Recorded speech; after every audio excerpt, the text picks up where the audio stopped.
It's not that they said the Buddha was wrong or insulted the Buddha.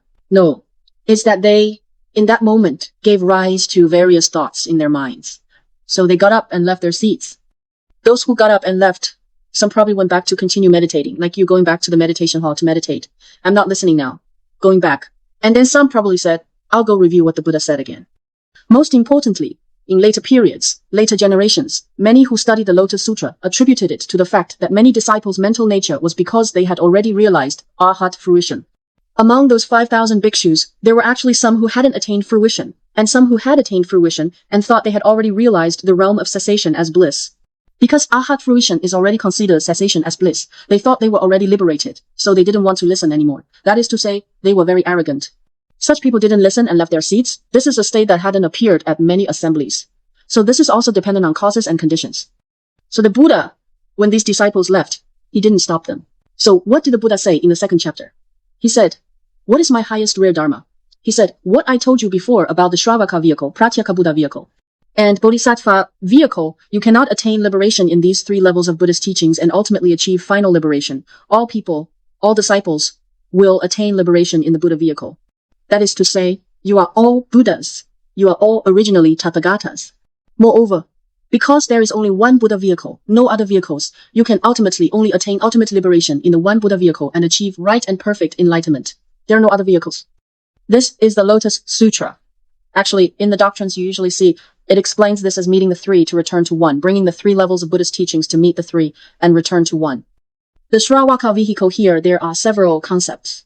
Shravaka vehicle disciples are those who rely on hearing, who awaken through hearing the Buddha's teachings. These disciples are called Shravakas, which means hearing through sound. The Shravaka vehicle mainly teaches through the Buddha's teaching of suffering, origination, cessation, and the path. That is to say, when the Buddha first liberates Shravaka vehicle disciples, he tells them, we have rebirth. Our true body has rebirth. This rebirth, do you see it? It's very difficult, very bitter. You can't see the past and future, but this lifetime is also bitter. For example, Buddhism speaks of 8 sufferings. Birth, old age, sickness, and death are 4 sufferings. Everyone encounters these. There's also the suffering of separation from loved ones. The suffering of not obtaining what one seeks, seeking something you can't get makes your heart very bitter. There's also the suffering of parting through life and death. There's also resentment and hatred meeting, suffering not being able to be with those you love, facing enemies every day, and so on. You can look up these concepts in dictionaries yourselves. Life has many sufferings. We can experience this. Even if we can't summarize it, we sentient beings sitting here, everyone here also experiences that life has suffering, has afflictions, has various sufferings. Birth, old age, because heavenly beings also have the suffering of Shin compounded phenomena, the suffering of the continuous flow of consciousness, and so on. These sufferings, when the Buddha first began teaching, because everyone understood suffering quite deeply. So when first beginning to teach, he tells you, you have suffering. So do you want to leave suffering and attain happiness? Because everyone has this wish. They don't like suffering, they want happiness. So okay, study the Buddha Dharma with me. If you study the Buddha Dharma with me, you can leave suffering and attain happiness. Liberate yourself from rebirth. Actually, this is an expedient teaching. If we all are originally Buddhas, we are unborn and undying. Rebirth is an illusory realm, then why does the Buddha say this? Why doesn't he teach this from the beginning? Why not say, you are originally Buddha, you have no difference from me. As long as you abide in the Buddha path, you can become Buddha. Sentient beings cannot understand Buddha. You know, how could sentient beings possibly understand Buddha? Right? Sentient beings only want practical things. What does Buddha have? What good is becoming Buddha? They don't know either because they can't understand the Buddha's wisdom. But they understand suffering. They know suffering. So for you to abide in the Buddha path and study with him, the Buddha has to incorrectly teach suffering, because this is what sentient beings most easily understand. Leaving suffering and attaining happiness is everyone's wish. Everyone wants to leave suffering and attain happiness. So come study the Buddha Dharma. But through this Shravaka vehicle study, one day you will understand that space-time is illusory. You know, because your rebirth only has death because there's birth. Because there's birth, there's death. So lifetime after lifetime of rebirth. And time is illusory, you know. When you finally become Buddha in the Tathāgata's eyes, space-time is all illusory. If time is illusory, you don't even have birth. No past, no future. You have no birth, therefore no death. How can you be reborn? You even prove that.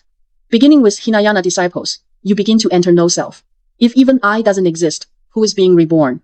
Right? So rebirth is a false appearance. But the Buddha first teaches from the angle of liberation from rebirth, the Shravaka vehicle. Hinayana learning because Disciples at the beginning don't understand the Buddha's wisdom. They don't know. He tells you to become Buddha. They say, what is becoming Buddha for? What benefit is there? What good do I get from becoming Buddha? The Buddha says, come with me. Study with me, and when you become Buddha, you can be liberated from rebirth. You can be liberated from all affliction and suffering. This is the Shravaka vehicle disciples. So because the Buddha, at the beginning, these disciples cannot understand Buddha, cannot understand the Buddha's wisdom. So he initially caters to their physical and mental desires, caters to their desires to teach the Shravaka vehicle concepts. What is the Pratyeka Buddha vehicle? The Buddha has a concept called the 12 links of dependent origination. So what are these 12 links? It means because of ignorance, we therefore move. All of us, because we lack wisdom, we have ignorance. Ignorance is the opposite of wisdom. Because of our ignorance, we have discrimination in love. So there is love grasping. Because of ignorance, therefore love grasping. What is love grasping? I like this, don't like that. Because there is discrimination in love. Because of love grasping, therefore grasping. Grasping, therefore, entering the womb. After entering the womb, we're in the belly. Then the 6 sense organs are born. Then we have birth, old age, sickness, death, then death. This is dependent origination. Link after link. 12 links of dependent origination. Rebirth. For Pratyeka Buddha, they don't feel suffering. They don't have much concept of suffering. So the Buddha doesn't talk to them about suffering. But they don't want death. They also want to be liberated from rebirth. But they're not suffering. So the Buddha tells them, look, your rebirth is because of your love-grasping discrimination and so on. This entering the womb and being born, as long as you break one of the links, you're done. When the Buddha tells them this, they say, that makes sense. Yes, I'll cultivate bitter practice, leave emotion and remove desire. I'll break one of them, leave emotion and remove desire. I'll cut off this link of love. Because they don't understand suffering.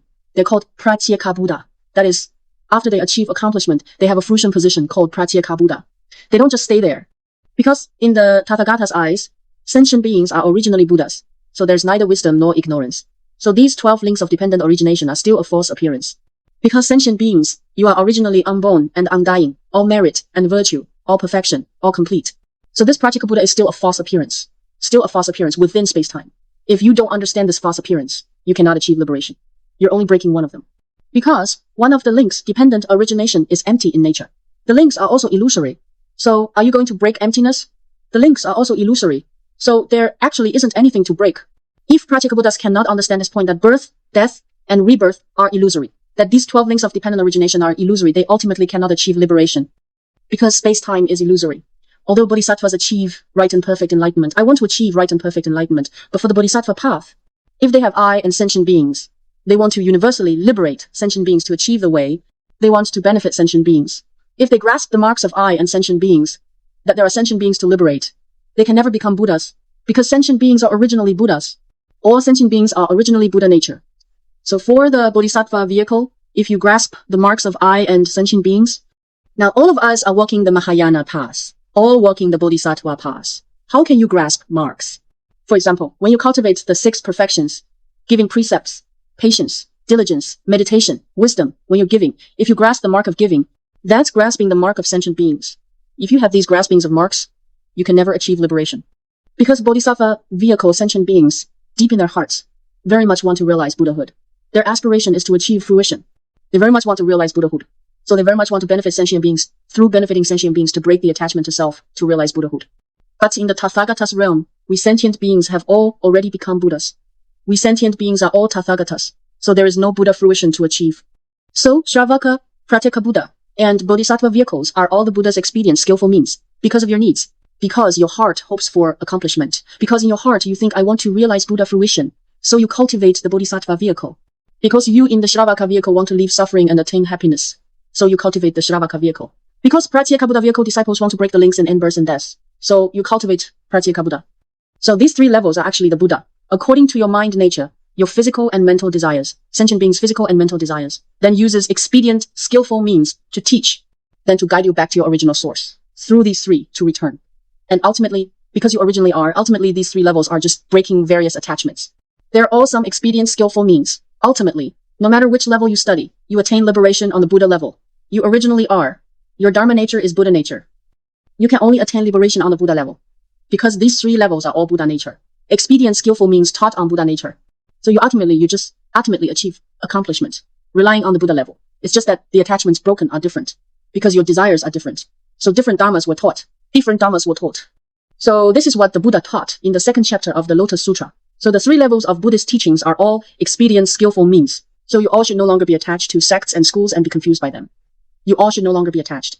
You all ultimately achieve perfect liberation on the Tathāgata level, no matter which level you study. From the second chapter onward, the second chapter is the most important chapter in the entire Lotus Sutra.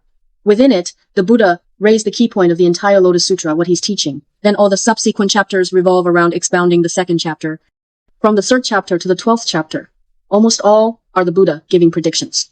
Within them are written some Hinayana disciples who, after hearing the Buddha say this, especially Shariputra and these 10 great disciples, stood up in class, very moved. Why were they moved? They thought becoming Buddha was hopeless because they studied Hinayana. They felt that Hinayana is for realizing arhat fruition, still very far from the Buddha fruition of Bodhisattva, right and perfect enlightenment. So they thought that only Mahayana Bodhisattvas would achieve right and perfect enlightenment, to sit there like the Buddha, dignified in Dharma appearance, with the 32 marks and 80 subsidiary characteristics, to universally liberate sentient beings. As for Hinayana disciples, perhaps their capacities weren't sufficient, because their own capacities weren't sufficient. So the Buddha taught the Hinayana path, because they didn't have that Mahayana capacity. So in their hearts they were very sorrowful, feeling that in this life they had no connection with Buddha fruition. But now the Buddha says, Shravaka vehicle, Pratyeka Buddha vehicle, and Buddha vehicle are all on one level, all equally on one level. It's because of your desires that this was taught. It has nothing to do with capacity. Your capacity is all Tathāgata capacity. So the Hinayana disciples immediately knew that they too could become Buddhas. They too are true Buddha sons. They, along with Bodhisattvas, along with great Bodhisattvas, are all true Buddha sons. So they were very moved. So from the 3rd chapter to the 12th chapter is about the reflections and realizations of Hinayana disciples. Within them are included what are called the 7 parables of the Lotus Sutra, 7 analogies.